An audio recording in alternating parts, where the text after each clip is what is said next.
Assalamualaikum warahmatullahi wabarakatuh, anak-anakku sekalian, kelas 7 MTS As-Syafi'iyah. Pada kesempatan hari ini ya, kita akan membahas tentang teks prosedur. Kalau kemarin yang kita bahas itu tentang teks deskripsi, kemudian cerita fantasi.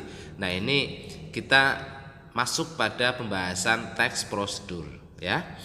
Teks prosedur itu dari dua kata ya, teks dan kata prosedur. Teks itu berarti wacana ya. Kemudian prosedur itu berarti tahapan kegiatan.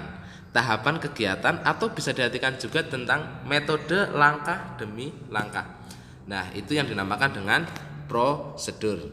Nah, untuk lebih jelasnya kita lihat contoh, dua contoh. Nah, ini contoh prosedur belajar dan prosedur memainkan angklung ya. Prosedur belajar. Nah, itu ya. Prosedur belajar itu apa saja? Satu, awali dengan niat. Ya, niat yang bagus. Kemudian berarti kita sudah mengawali satu kebaikan yang akan dinilai oleh Allah Subhanahu wa taala. Yang kedua, basmalah dengan membaca bismillah atau dengan menyebut nama Allah. Nah, ini agar membekasnya itu lebih lama dari biasanya. Oke. Kemudian fokus. Nah, yang namanya belajar itu harus fokus. Dan yang keempat adalah aplikasikan atau kita praktekkan langsung. Nah, ini prosedur belajar berarti tahapan-tahapan untuk belajar. Atau prosedur memainkan angklung. Nah, ini untuk prosedur memainkan angklung itu satu, pegang angklung dengan tangan kiri atau getarkan ke kiri dan ke kanan. Nah, ini prosedur memainkan angklung. Jadi bisa dipahami ya, prosedur itu adalah tahapan-tahapan. Prosedur adalah tahapan-tahapan atau metode melakukan sesuatu. Nah, ini yang namanya prosedur. Sampai di sini bisa dimengerti ya, yang namanya prosedur itu apa? Ya, bisa tangkap. Pokoknya yang namanya prosedur itu adalah tahapan-tahapan. Berarti kalau teks yang berisi tahapan-tahapan itu satu bisa masuk nominasi teks itu adalah teks prosedur. Oke? Bisa dipahami ya? Catat dulu dalam pikiran kalian, disimpan baik-baik apa itu prosedur ya. Kalau sudah, kita lanjut ke pengertian dan ciri-ciri teks prosedur. Baik, pengertian teks prosedur. Pengertian teks prosedur adalah teks yang berisi langkah-langkah. Betul kan? Seperti yang tadi. Teks yang berisi langkah-langkah atau tahapan-tahapan yang harus dilakukan untuk melakukan atau mencapai sesuatu. Nah, itu yang namanya teks prosedur ya. Teks yang berisi langkah-langkah atau tahapan-tahapan ya. Nah, ini kemudian kita masuk ke ciri-ciri teks prosedur. Ciri-cirinya apa saja? Satu, berisi langkah-langkah kegiatan, karena yang namanya prosedur itu harus langkah-langkah dan tahapan-tahapan. Jadi ketika ada teks yang berisi langkah-langkah itu bisa dikatakan dengan teks prosedur. Yang kedua, menggunakan kalimat saran atau larangan. Nah, ini saran berarti anjuran, larangan berarti sesuatu yang tidak boleh ya. Contoh, kalimat yang menggunakan saran, tuangkan.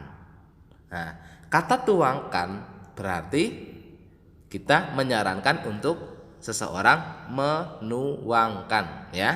Tuangkan air ke dalam gelas atau ke dalam mangkok ya. Kemudian larangan, contoh larangan. Larangan berarti jangan angkat ya. Jangan angkat sebelum matang. Nah, itu berarti larangan, kata-kata jangan ya. Kemudian Yang ketiga, ciri-ciri yang ketiga itu disusun secara sistematis atau urut. Tidak boleh meloncat-meloncat. Contoh ya. Prosedur wudhu. Ini prosedur wudhu. Contoh ini biar kita sedikit-sedikit kita flashback lagi ke waktu kita kecil ya. Contoh prosedur wudhu. Berarti ketika kita menjelaskan tata cara wudhu, berarti yang kita jelaskan itu mulai dari awal, apa yang harus dilakukan dari awal sampai akhir. Tidak boleh awal dulu baru akhir. Contoh prosedur wudhu 1, cuci tangan, kemudian cuci kaki, kemudian cuci kaki, basuh kaki, kemudian baru wajah. Tidak boleh. Yang namanya prosedur itu harus step by stepnya itu runtut atau sistematis ya. Itu ciri yang ketiga. Kemudian ciri yang keempat itu berisi informasi. Ciri yang keempat itu berisi informasi yang bersifat objektif. Artinya pesan yang disampaikan atau prosedur yang kita sampaikan ke orang itu bersifat objektif atau bermanfaat bagi orang lain berdasarkan percobaan atau analisis bukan sebatas khayalan dari penulis. Artinya itu benar adanya atau bisa dibuktikan, jadi tidak ngawur ataupun ngarang ya. Kemudian ciri yang terakhir itu terdapat bilangan urutan atau angka ya. Terdapat bilangan urutan atau angka.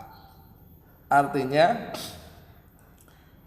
dalam teks prosedur itu memang ada aturan ketika membuat teks prosedur itu harus ada. Ketika kita membuat langkah-langkahnya bisa dengan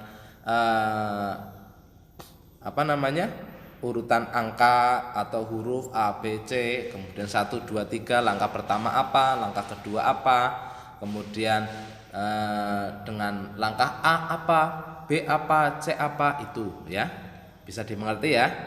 Itu ciri-ciri dari teks prosedur.